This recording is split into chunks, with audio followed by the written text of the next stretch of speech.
मैं विकास विश्वकर्मा आप सबका स्वागत करता हूं हमारे इस यूट्यूब चैनल में। इसका नाम है विकास स्टडी पॉइंट। सो फ्रेंड्स, ये जो वीडियो है ये है सेकेंड पार्ट, यानी कि जो हम चैप्टर कवरअप कर रहे थे 2 ध्रुवता का अंत, उसका ये दूसरा पार्ट है।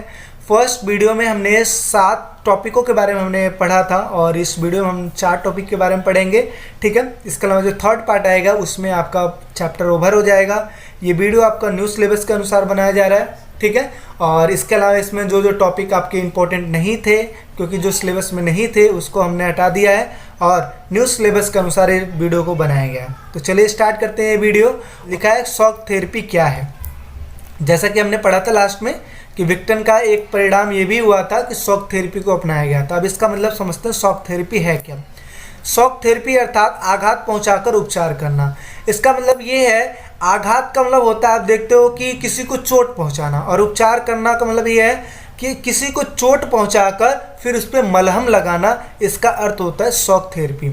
आप देखते हो कि जो एक एग्जांपल के तौर पे मैं बता रहा हूँ कि जैसे आप देखते हो कि अगर कोई व्यक्ति है जिसकी बहुत ज़्यादा हालत ख़राब है और उसकी सांसें नहीं चल रही है, तो जो डॉक्टर्स होते हैं उनको शॉक देते हैं ना, फ्रेश टाइप में होता है, उसको शॉक देते हैं, है ना। तो शॉक देने का अर्थ है कि उसको चोट पहुंचाते हैं। वो इस वजह से पहुंचाते हैं ताकि उसके अंदर अगर प्राण हो तो कहीं ना कहीं उसका जो बॉडी है वो मूवमेंट करेगा, उसकी सांसें चलने लगेगी, है ना। तो यही है शॉक थेरेपी अर्थात आघात पहुंचाकर उपचार करना। अब इसका अर्थ क्या हुआ यहाँ पे? इसका अर्थ ये हुआ कि सोवियत संघ के विघटन के बाद पूर्व सोवियत संघ के देशों को अब साम्यवाद व्यवस्था को छोड़कर पूंजीवाद व्यवस्था की तरफ मोड़ने के लिए एक विशेष प्रकार के मॉडल को अपनाया गया।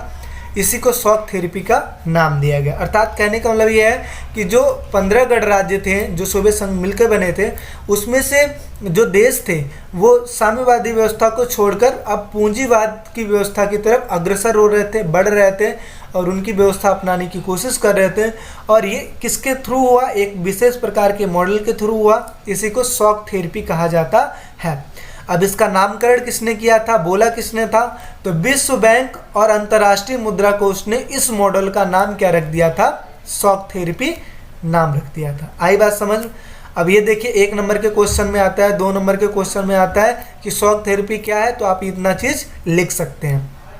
शॉक थेरेपी आघात पहुंचा के उपचार करना, ये जरूर लिखना। ठीक है, अब बात कर लेते हैं इसके परिणाम की। तो शॉक थेरेपी का परिणाम क्या हुआ?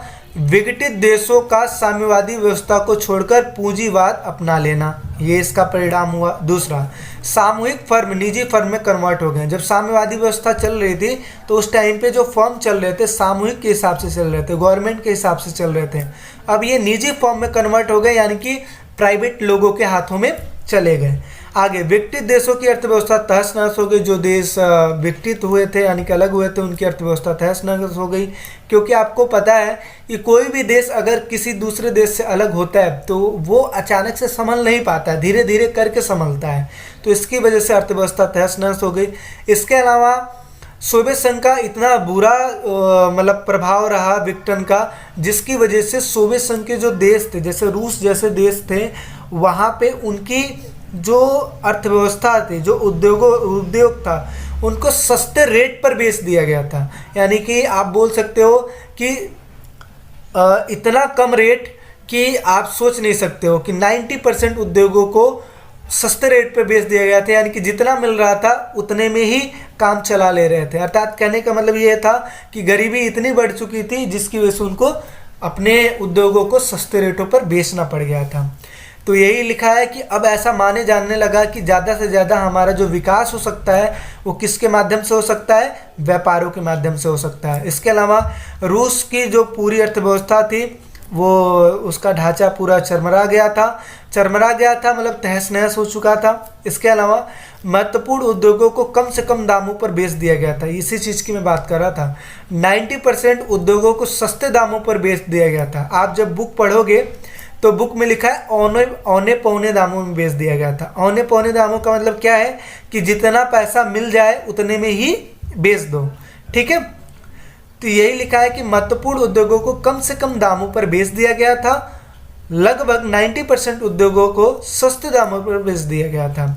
इससे विश्व की सबसे बड़ी गैराज सेल कहा जाता है। यानी कि इस जो घटना थी जहाँ पे 90% उद्योगों को सस्ते रेट पर बेच दिया गया था, इसी को विश्व की सबसे बड़ी गैराज सेल का नाम दिया गया। ये 2 नंबर के क्वेश्चन में पूछता था। ठीक है, आगे इस जिसकी वजह से जो रूस की मुद्रा थी, रूस की मुद्रा का क्या नाम है, रूबल, उसमें गिरावट आ गई। ठीक है, क्योंकि आपको पता है कि जब महंगाई बढ़ती है तो वहाँ की मुद्रा क्या होती है, कमज़ोर होती चली जाती है।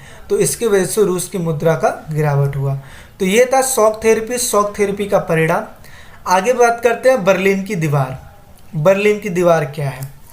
तो बर्लिन की अगर दीवार की बात करें तो इसी को बोला जाता है कि 9 नवंबर 1989 को बर्लिन की दीवार गिरा दी गई थी, जिसकी वजह से बोला जाता है कि सोवियत संघ का विघटन होना स्टार्ट हो गया था। अब ये बर्लिन की दीवार है क्या, इस चीज़ को समझते हैं। बर्लिन की दीवार पूर्वी और पश्चिमी खेमों के बीच विभाजन का प्रतीक है। यानी कि कहने का अर्थ ये है कि जो जर्मनी थी, ठीक है, जर्मनी की जो राजधानी थी उसका नाम था बर्लिन। ठीक है, बर्लिन। जैसे सपोज ये है आपकी जर्मनी, ठीक, और जो राजधानी पड़ती थी बर्लिन, वो बीचों बीच पड़ती थी। तो ये हो गया आपका जर्मनी और ये होगी इसकी राजधानी। अब हुआ यूँ कि 1961 में यहाँ पे इसके बीचों बीच एक दीवार चला दी गई थी और इसको 2 खेमों में डिवाइड कर दिया गया था। ये था ईस्ट और ये था वेस्ट। ठीक है, अर्थात कहने का मतलब यह है कि ये पूर्वी खेमा और ये पश्चिमी खेमा। पूर्वी खेमा किसके पास था, सोवियत संघ के पास। पश्चिमी खेमा किसके पास था, अमेरिका के पास। अर्थात कहने का मतलब ये है कि जर्मनी की जो राजधानी थी बर्लिन, बर्लिन में एक दीवार खींच दी गई थी, जिसकी वजह से इनका विभाजन हो गया था। एक पूर्वी जर्मनी, एक पश्चिमी जर्मनी। पूर्वी जर्मनी सोवियत संघ के पास था और जो पश्चिमी जर्मनी था वो अमेरिका के पास था। ठीक है, और ये विभाजन का प्रतीक बना था। और आगे बात करते हैं, इसका निर्माण 1961 में किया गया था। जर्मनी की राजधानी बर्लिन में इस दीवार को बनाया गया था। आगे जो कि पूर्वी जर्मनी यानी कि ये और पश्चिमी जर्मनी 2 बराबर हिस्सों में विभक्त कर दिया गया था, ये वाला। यानी कि ये अलग हो गया, ये अलग हो गया। इसके बाद बात करते हैं, इसकी जो लंबाई थी 150 किलोमीटर लंबी थी ये। और इसके अलावा अगर बात करें 9 नवंबर 1989 को इस चीज़ को गिरा दिया गया था। ठीक है, ये जो दीवार थी इसको गिरा दिया गया था। आप जब बुक खोलोगे, बुक का जस्ट दूसरे चैप्टर का फर्स्ट पेज देखोगे तो उसमें एक चित्र के माध्यम से दिखाया गया है कि बर्लिन की दीवार को वहाँ की जनता गिरा रही है ना। तो इस वजह से बर्लिन की दीवार को गिरा दिया गया था और इसी को सोवियत संघ का जो विघटन है उसका प्रतीक माना गया कि अब इसके बाद सोवियत संघ का विघटन होना स्टार्ट हो गया था। माना जाता है कि यहीं से सोवियत संघ का विघटन शुरू हो गया था। तो ये थी बर्लिन की दीवार के बारे में, जहाँ पे 1961 में बर्लिन की दीवार बना दी गई थी और 1989 में इसको गिरा दी गई थी। चीज़ें समझ में आ गई, ये 2 नंबर के क्वेश्चन में पूछता है। ठीक है, आगे बात करते हैं एक बेहद इंपॉर्टेंट टॉपिक के बारे में, अफगानिस्तान का संकट। ये देखो, पहले आपकी बुक में ना इसके बारे में सिर्फ 2 या 3 लाइन दे रखा है, क्योंकि ये पहले इतना ज़्यादा इंपॉर्टेंट नहीं था, लेकिन इस बार के सिलेबस में इसको डीपली पढ़ाने के लिए बोला गया है। तो इस वजह से आपको ये समझना बहुत ज़्यादा इंपॉर्टेंट है कि अफगानिस्तान का संकट है क्या। चलिए मैप के थ्रू समझते हैं थोड़ा सा, अफगानिस्तान है कहाँ पे। जैसे आप देखते हो ये है हमारा इंडिया, ठीक है, ये हो गया हमारा पाकिस्तान और ये है आपका अफगानिस्तान, काबुल। ठीक है, अफगानिस्तान। अब आप एक चीज़ समझ सकते हो, जैसे भारत है, भारत के अगर हम पश्चिम में देखें, ठीक है, तो यहाँ पे आपका सागर बहता है, नीचे देखें यहाँ पे भी सागर बहता है और पूरब में देखें तो यहाँ पे भी समुद्र है। लेकिन अफगानिस्तान को देखें तो यहाँ पे साइड साइड में भूमि ही भूमि है ना, ज़मीन ही ज़मीन है, यहाँ पे पानी का कहीं स्रोत नहीं है। लेकिन अगर यहाँ पे देखें इस साइड तो यहाँ पे पहाड़ी इलाका है, इस साइड अगर देखें तो यहाँ पे रेगिस्तानी इलाका है। अब आप एक चीज़ यहाँ पे समझ सकते हो कि अब यहाँ पे आखिर बंदरगाह तो कहीं है नहीं, लेकिन इसके बाद भी अफ़गानिस्तान को इतना इम्पोर्टेंट क्यों समझा जा रहा था, इस चीज़ को समझते हैं। अगर सपोज पाकिस्तान को यहाँ पे जाना है, इस देश में जाना है, तुर्किस्तान में जाना है, तो किसके थ्रू जाना पड़ेगा? जाहिर सी बात इधर से ही जाएगा। अगर ईरान को चाइना जाना है तो कहाँ से जाएगा, इधर से ही जाएगा। अगर ताजिकिस्तान को अगर कुछ काम है इस साइड, ठीक है, तो अगर उसको आना है तो इधर से ही आएगा। अर्थात कहने का मतलब ये है कि जो अफ़गानिस्तान है ये ऐसे केंद्र में स्थापित था जहाँ पे हर जो देश है हो के गुजरते थे। इस वजह से अफ़गानिस्तान जो था, अफ़गानिस्तान जो देश है बहुत ही ज़्यादा इम्पोर्टेंट था और सदियों से इस पे लोग, इस पे जो देश है कब्जा करना चाहते थे, ठीक है, क्योंकि ये ऐसे जगह स्थापित था जहाँ पे हर एक देश जाते ही जाते हैं, यहाँ से होके ही गुजरते हैं। इस वजह से चीज़ें समझ में आ गई। अफ़गानिस्तान ऐसे जगह पे स्थित है जहाँ पे हर एक देशों को ज़रूरत पड़ता है, काम पड़ता है। इस वजह से सभी देश ये चाहते थे, उस टाइम पे जो ताकतवर देश थे वो ये चाहते थे कि ये जो देश है ये हमारे अंडर आ जाए। 19वीं अगर शताब्दी में बात करें तो जो रसिया था, है ना, जो रसिया था, रसिया ने भी कोशिश किया था कि इस जगह पे कब्जा कर लिया जाए, ठीक है, अफ़गानिस्तान में कब्जा कर लिया जाए और जिसकी वजह से वो अपना इसको बंदरगाह बना पाए, ठीक है, इस इलाके को बंदरगाह बना पाए। और उस टाइम पे 19वीं शताब्दी में यहाँ पे जो भारत पे जो कब्जा था वो किसका था, ब्रिटिश सरकार का था। तो ब्रिटिश सरकार भी चाहती थी कि कहीं ना कहीं अफ़गानिस्तान पे मेरा कब्जा हो जाए। इस वजह से ब्रिटिश सरकार और जो आपका रसिया था उसमें तनातनी लगी रहती थी, ठीक है, रसिया था उस पर तनातनी लगी रहती थी। अब समझते हैं, इसका पहले भौगोलिक बनावट समझ लेते हैं, फिर एक्चुअल केस के बारे में समझेंगे। अफ़गानिस्तान का इतिहास अस्थिर रहा है क्योंकि हमेशा किसी न किसी बाहरी ताकतों ने इस पर कब्जा करने की कोशिश की है, जैसे ब्रिटेन हो गया और रसिया हो गई, ठीक है। ये भी कहा जाता है कि अफ़गानिस्तान पर आक्रमण करना बहुत आसान है। अगर अफ़गानिस्तान पर अगर बात करें आक्रमण की तो वो बहुत आसान है, लेकिन जीतना उतना ही मुश्किल है और उस पर काबू करना नामुमकिन है, आप बोल सकते हो बहुत ही ज़्यादा मुश्किल है। क्यों? क्योंकि एक तो सिंपल सी बात है, यहाँ पे भौगोलिक जो बनावट है, जैसे आप देखते हो ये जो इलाका है ये पहाड़ी इलाका है, ये जो इलाका है रेगिस्तानी इलाका है। अगर कोई बाहरी शक्ति इस पर आक्रमण करती है तो यहाँ के जो लोग होते हैं ये पहाड़ों में छुप छुप के वार करते हैं, ठीक है, जिसकी वजह से यहाँ पे बाहरी ताकतें कामयाब नहीं हो पाती है, जैसे गोरिल्ला युद्ध करते हैं, ठीक है, इसके बारे में पढ़ेंगे गोरिल्ला युद्ध के बारे में। तो यहाँ पे विभिन्न देश अगर आक्रमण करते हैं तो यहाँ के जो विभिन्न प्रकार की जो भौगोलिक बनावट है, जहाँ पे जो लोग हैं वहाँ की सेना है वो गोरिल्ला युद्ध करती है, जिसकी वजह से वहाँ पे काबू कर पाना मुश्किल हो जाता है। और दूसरी बात यहाँ की जातीय समूह, जाति समूह का मतलब क्या है, यहाँ पे रहने वाले जो लोग हैं वो भी उस सरकार को, उस देश के लोगों को रहने नहीं देती है, ठीक है। जैसे अगर सपोज यहाँ पे कोई देश कब्जा करना चाहता है तो वो अपनी सेना भेजेगा, तो जाहिर सी बात है यहाँ की जो जाति समूह है वो उनके ऊपर भड़क जाती थी और युद्धों के माध्यम से, गोरिल्ला युद्धों के माध्यम से उनको वहाँ से भगा देती थी। इस वजह से यहाँ पे काबू कर पाना बहुत ही ज़्यादा मुश्किल था। अब जनसंख्या की जो विवरण है उस चीज़ के बारे में देखते हैं। यहाँ पे पश्तून की अगर बात करें, यहाँ पे रहने वाली जाति समूह है पश्तून, इसकी 42% की जनसंख्या है। ताजिक की है 27%, हाजरा की है 8% और उज्बेक की है 9%। इसके अलावा और भी कुछ जाति समूह है जो 4%, 2%, 1% करके हैं, ठीक है। तो यहाँ पे जो जो इम्पोर्टेंट था उस चीज़ को मैं कवर अप करने की कोशिश किया हूँ। तो जो जाति समूह थी ये भी एक प्रकार का फैक्ट होता था जिसकी वजह से कोई भी वहाँ पे आक्रमण कर तो देता था लेकिन जीत नहीं पाता था। आगे अगर बात करें भौगोलिक बनावट की तो यहाँ पे भूमि उपजाऊ नहीं थी, पहाड़ी इलाका था, रेगिस्तानी इलाका था, चारों ओर भूमि ही भूमि थी। जैसे आप देख सकते हो यहाँ पे चारों ओर क्या है, भूमि ही भूमि है, यहाँ पे पानी का कहीं स्रोत तो है नहीं, ठीक है, यानी कि बंदरगाह तो बना नहीं सकते थे। लेकिन इसके बावजूद भी ये इम्पोर्टेंट क्यों थे, क्योंकि हर एक जो देश एक दूसरे जगह पे जाते थे इसी जगहों से होकर गुजरते थे, इस वजह से ये काफ़ी इम्पोर्टेंट था व्यापार के माध्यम से। आगे बात करते हैं 19वीं शताब्दी में अफ़गानिस्तान को लेकर ब्रिटिश और रूस में नोकझोंक होते रहते थे, जो कि मैंने आपको पहले बता दिया है। आगे क्या होता है 1919 में यहाँ पे treaty with Britain and independent Afghanistan के तहत अफगानिस्तान को आज़ाद कर दिया जाता है। ठीक है, और आगे चल के क्या होता है, यहाँ पे 1960 में यहाँ पे एक राजा बनते हैं जिनका नाम होता है जाहिर शाह। आई बात समझ।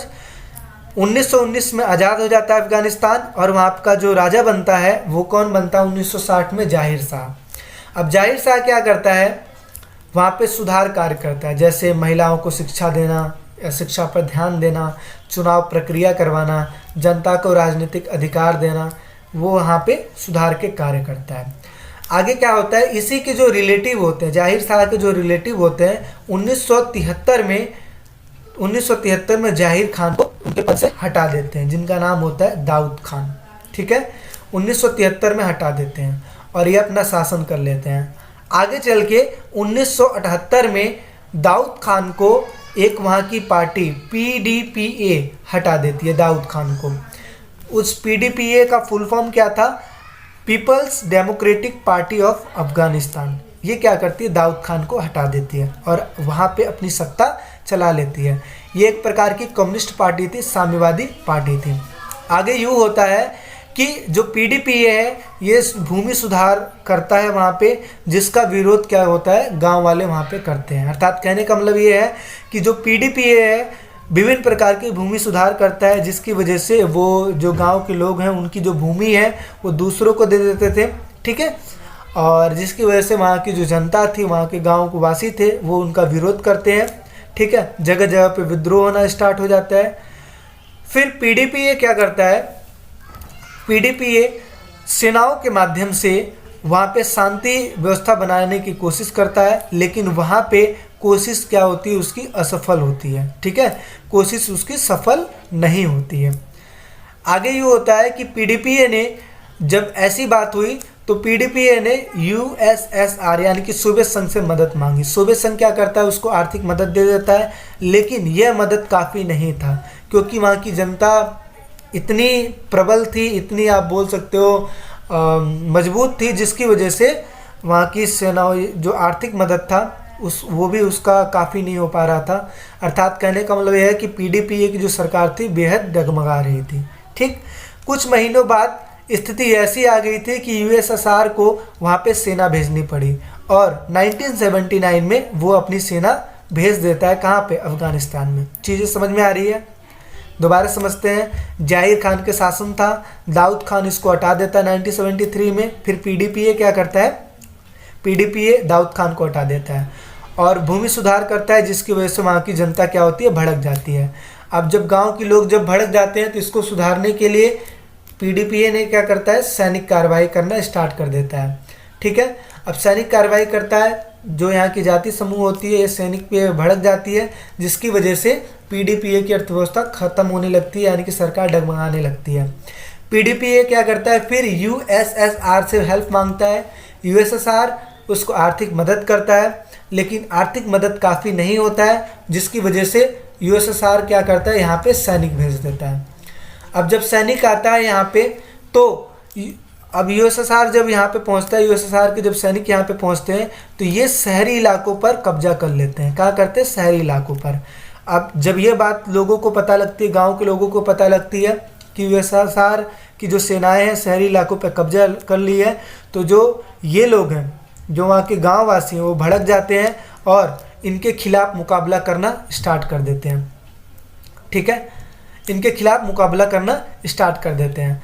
अब जब ये बात UNO में पहुंचती है कि अफ़गानिस्तान में USSR क्या करता है, सैनिक भेज दिया है, तो USSR की बहुत ज़्यादा निंदा होती है। विभिन्न देश इसके खिलाफ भड़क जाते हैं और विभिन्न देश यहाँ पे भी अपनी सैनिक सहायता भेजते हैं और USSR को क्या करता है, हटाने की कोशिश करता है। आगे क्या होता है, USSR को ये लगता है कि अब तो हम कब्जा कर नहीं पाएंगे, तो आगे चल के 1979 में ये जब यहाँ पे सेनाएं आई थी और लगभग 10 साल के बाद 1989 में ये सेनाएं USSR की वापस हो जाती है। अर्थात कहने का अर्थ ये है कि जो सेनाएं आई थी अफ़गानिस्तान में, उनका कुछ नहीं हो पाया। अर्थात कहने का मतलब ये है कि कुछ का कुछ नहीं कर पाए, बल्कि सोवियत संघ को नुकसान का सामना करना पड़ा और 1989 में ये वापस चली गई। ठीक है, और जिसकी वजह से क्या हुआ, सोवियत संघ की अर्थव्यवस्था खुद की बिगड़ चुकी थी और धीरे धीरे करके सोवियत संघ का भी अंत हो गया था। यही थी पूरी स्टोरी, एक बार देख लेते हैं यहाँ पे। तो हमने यहाँ तक पढ़ा था 1979 में यहाँ पे सेनाएं आ जाती है। यूएसएसआर के सैनिकों ने शहरों पर कब्जा कर लिया था। इसके बाद लगभग 3 मुस्लिम देशों ने यूएनओ में यूएसएसआर की बड़ी आलोचना की थी, बुराइयां की थी यूएनओ में, जिसकी वजह से वहाँ की जाति समूह भड़क जाती है। ठीक है, और आगे क्या होता है, उनका मानना था कि जिनका अपना कोई धर्म नहीं है, यानी कि सोवियत संघ का अपना कोई धर्म नहीं है, वो हम पे राज्य कैसे कर सकते हैं। और जिसकी वजह से क्या होता है, जो वहाँ की जो जनता होती है जिहाद के नाम पे लड़ाई करती है। अब जिहाद क्या है, ये धर्म का एक मतलब धर्म के नाम को लड़ाई करना ही क्या कहलाती है, जिहाद कहलाती है। धर्म के नाम पर लड़ाई करना ही क्या कहलाती है, जिहाद कहलाती है। ठीक है, और धर्म के नाम पे लड़ने वाले लोगों को क्या बोला गया, मुजाहिदीन बोला गया। ठीक है, धर्म के नाम पर लड़ना जिहाद बोला गया और लड़ने वाले लोगों को मुजाहिदीन बोला गया। ठीक है, आगे क्या होता है, इस लड़ाई में पाकिस्तान, सऊदी अरब, तुर्की, चाइना, यूएसए सपोर्ट करते हैं किसकी, मुजाहिदीन की, यानी कि वहाँ के जाति समूह की सपोर्ट करते हैं। मुजाहिदीन ने वहाँ पे क्या किया, छापामार युद्ध किया, यानी कि गोरिल्ला युद्ध किया। अब गोरिल्ला युद्ध है क्या, जैसे आप समझते हो जो पहाड़ी इलाका है वहाँ पे पेड़ भी होते हैं विभिन्न प्रकार के, है ना, विभिन्न प्रकार के जो पेड़ होते हैं वहाँ पे छिप छिप के क्या करते हैं, आक्रमण करते हैं, और जिसकी वजह से वहाँ के जो यूएसएसआर की जो सेनाएं हैं उनका सामना नहीं कर पाती हैं और उनको वापस जाना पड़ता है। अब जो युद्ध हुआ था अफ़गानिस्तान में, उसमें सऊदी अरब का एक अमीर ख़ानदान का एक लड़का जिनको बोलते ओसामा बिन लादेन, ठीक है, वो भी हिस्सा लिया था। ठीक, और आगे क्या हुआ, मुजाहिदीनों ने एक पार्टी बनाई थी, एक संगठन बनाया था जिसका नाम रखा था तालिबान, और जो ओसामा बिन लादेन था इसने अपनी एक संगठन बनाया था जिसका नाम रखा था अल-कायदा। ठीक है, और ये संगठन वहाँ पे मजबूत होती चली गई, इन लोगों ने सपोर्ट किया और करने का नतीजा ये रहा, मुकाबला जो था बराबरी का रहा, यानी कि यूएसएसआर जो थे वहाँ की सैनिकों का मुकाबला और यहाँ की जातीय समूहों का जो मुकाबला था ये बराबरी का था, यानी कि 50-50% था। ठीक है, और आगे क्या हुआ, जैसे यूएसएसआर के सेना गांव पर कब्जा करना चाहते थे, जैसे देखो शहरों पर किसका कब्जा था, सोवियत संघ का था। ठीक है, यानी कि सोवियत संघ की सेनाओं का था, और जो गांव थे गांव पर किसका कब्जा था, मुजाहिदीनों का था, यानी कि जातीय समूहों का था।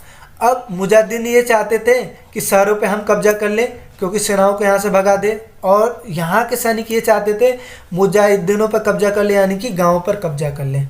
अब ये दोनों आपस में लड़ने लगे और मुकाबला 50-50 का रहा, और जिसकी वजह से क्या होता है आगे चल के यहाँ पे स्ट्रिगर मिसाइल आ गया। यूएसए ने इसको स्ट्रिगर मिसाइल दिया अफ़गानिस्तान को क्या दिया, स्ट्रिगर मिसाइल दिया, और मिसाइलों के तहत जो सोवियत संघ की जो सेना थी उसको काफ़ी क्षति पहुंची, और आगे चल के यूएसएसआर ने अपनी सेना बुला ली, यानी कि ये सिलसिला 1985 में स्टार्ट हो गया था और 1989 तक यूएसएसआर ने पूरी सेना बुला ली थी अपने पास आगे, अर्थात 10 साल तक यूएसएसआर की सेना अफ़गानिस्तान में रही।